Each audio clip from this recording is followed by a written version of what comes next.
자, 이어지는 순서는 창업에 꼭 필요한 정보만을 모아서 전해드리는 창업의 신입니다. 네, 실제 창업 사례를 통해서 유익한 정보를 알려드리고 있는데요. 오늘은 또 어떤 창업일까요? 제가 문제 하나 내볼게요. 네. 그림 그리는 분께 여쭤봤더니 답이 나왔는데 용이 있고 소가 있잖아요. 네. 우리가 만약 그림을 그리면 어느 쪽이 더 쉬울 것 같습니까? 용과 소가, 글쎄요, 그냥 쉽게 생각해서 소가 쉬울 것 같은데요? 근데 용이 쉽대요. 왜냐하면 소는 네. 늘 보잖아요. 그러니까 잘 못 그리면 소 같지가 않죠. 그렇죠. 용은 조금 요란하게 그리면 용 같다는 거예요. 그렇군요. 네. 근데 네. 오늘 내용은 뭐냐면 떡볶이예요, 떡볶이. 떡볶이는 우리가 집에서 해 드시고 네. 떡볶이 가게가 워낙 많잖아요. 그럼 떡볶이 가게로 차리면 성공하기가 쉬울까요? 어려울까요? 그런 식으로 생각을 해보면 쉬울 것 같지만 또 어렵다 더 이런 어려울 수도 결론이 있잖아요, 그죠? 나올 수가 있네요. 네. 어디 한번 보실래요? 거리 포장마차 간식의 대표주자. 출출할 때 생각나는 그것. 이름하여 떡볶이. 남녀노소를 불문하고 전 국민적인 지지를 받고 있는 음식 중 하나인 떡볶이. 너무 많아서 살도 많고 말도 많은 떡볶이집으로 고고! 창업시장에서 사라질 수 없는 아이템 떡볶이. 비교적 고정적인 수요가 뒷받침되고 수십 년 동안 검증된 아이템이라 안정적인 데다 전형적인 소자본 창업이기 때문인데요. 떡볶이 같은 경우에는 그 원재료인 떡의 가공 시장만 해도 연간 900억 정도에 달하고 있습니다. 따라서 떡볶이를 직접 이렇게 판매하고 있는 떡볶이 전문점의 그 시장 규모는 저희가 봤을 때 약 최소 3천억에서 최대 5천억 원 시장으로 바라보고 있습니다. 그리고 향후의 성장 가능성은 무궁무진하다고 볼 수 있겠는데요. 특히 정부에서 발표한 한식 세계화의 떡볶이 아이템이 들어가 있고요. 또한 가장 보편적으로 남녀노소 누구나 좋아하는 대중적인 음식입니다. 그래서 향후의 시장성이라든가 발전 가능성은 굉장히 높다고 볼 수 있겠습니다. 하월곡동에 위치한 작은 떡볶이집.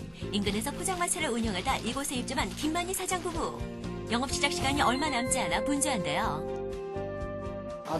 오프집 하면서 한 영업정지를 맞았어요. 근데 할 게 없어서 뭘 할까다 망설이다가 포장마차를 하게 됐죠. 노점 포장마차죠.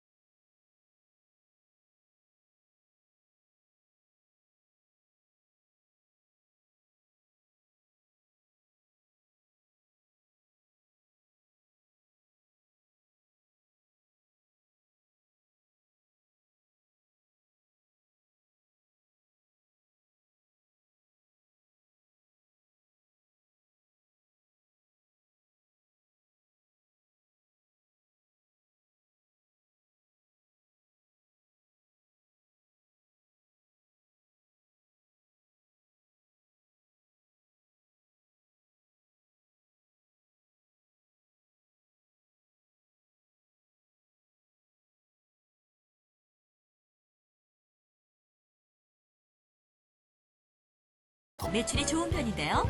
독립점포의 경우 안정적인 수익을 보장받기 위해서는 점포의 위치와 유동인구의 연령대가 매우 중요합니다. 여기 자주 와? 네, 뭐 자주 먹어? 이거 떡볶이요. 맛있게 맵고 맛있어요. 느끼하지 않고 괜찮은 것 같아요. 매콤하면서. 느끼하지 않고 깔끔하고. 양도 많이 주시고. 어른 아이를 가리지 않고 김만희 사장의 떡볶이집에 모여든 이유는 무엇보다도 맛! 독립점포로 출발하는 경우 음식의 맛과 재료의 신선도는 절대 놓쳐선 안 될 항목입니다. 음식에 대한 관리를 업자 스스로가 해야 하기 때문에 식재료 관리를 비롯해 매장 청결에도 남다르게 신경 써야 하는 건 기본입니다. 무엇보다 프랜차이즈 점포나 독립 점포가 다 공이 마찬가지겠지만 그 점포의 입지가 가장 중요하다고 볼 수 있겠습니다. 그래서 무엇보다 유동객이 가장 많이 활발하게 움직이는 그 입지가 가장 좋을 것 같고요. 두 번째로는 그 독립 점포이기 때문에 그 식재료 구입에 있어서 안정적인 어떤 그 루트를 확보하는 것이 가장 좋을 것 같습니다. 그리고 세 번째로는 고객들의 어떤 변화된 입맛이라든가 또는 시장의 변화에 따라서 지속적으로 연구개발하는 자세가 가장 우선적으로 필요할 것 같습니다. 안산에 위치한 프랜차이즈 떡볶이집. 길거리 음식을 한 단계 높은 수준으로 즐기겠다는 고객들이 늘어나면서 떡볶이 프랜차이즈 또한 빠른 속도로 늘고 있는데요. 때마침 제가 떡볶이를 되게 좋아해서 그쪽으로 더 알아보게 됐거든요. 근데 제가 돌아보고 하다가 그 프랜차이즈 가게를 가서 먹어보니까 소스도 되게 맛이 특이하고 그리고 서비스도 되게 잘해주고 다 메뉴도 되게 다양하더라고요. 그리고 본사랑 연결되고 프랜차이즈다 보니까 본사에서도 많이 도움을 줄 거라 생각을 하고 하게 되었습니다. 재료의 구입이나 조리 방법, 서비스 등에서 전문적인 매뉴얼을 제공받을 수 있는 프랜차이즈. 비교적 안정적으로 운영할 수 있어서 관심을 끌고 있는데요. 일단 일반 그냥 가게를 하면은 이제 메뉴에 대해서 좀 많이 생각을 하게 되잖아요. 근데 프랜차이즈 같은 경우는 일반 메뉴가 다 정해져 있고 그 지원도 많이 해주고 이 가게 같은 경우는 떡볶이가 주 메뉴이기 때문에 이제 다 소스 같은 거나 모든 게 다 이렇게 다 본사에서 해줘요. 그리고 요리를 제가 아예 못하는데 일주일 정도 제가 이제 교육을 받으면서 금방 배웠고 그렇게 생각보다 어렵진 않더라고요. 다른 곳과 차이점이 있다면 일단 주방이 다 보이니까 깔끔하고요. 그래서 먹는 사람이 안심할 수 있고 그리고 되게 깔끔한 것 같아요. 깔끔이 제일 여자들이 제일 좋아하는 거니까 그래서 오게 됐어요. 점포 구하는 것부터 메뉴 개발, 각종 인허가 업무와 고객 관리 등 창업에 들어가는 노력을 줄여주는 프랜차이즈. 그러나 소자본 창업을 생각한다면 창업 비용으로 인해 다소 부담이 생길 수 있습니다. 업체에 따라 부족한 창업 자금을 지원해주는 경우도 있으니 꼼꼼히 따져봐야겠죠? 각각 10평대 정도의 점포를 기준으로 해서 말씀드리겠습니다. 그 프랜차이즈 10평대 창업의 경우에는 가맹금이라든가 시설 인테리어, 그다음에 교육비 이런 부분을 포함해서 그 프랜차이즈 브랜드에 따라 약 3천만 원에서 5천만 원 정도가 창업 비용으로 소요가 됩니다.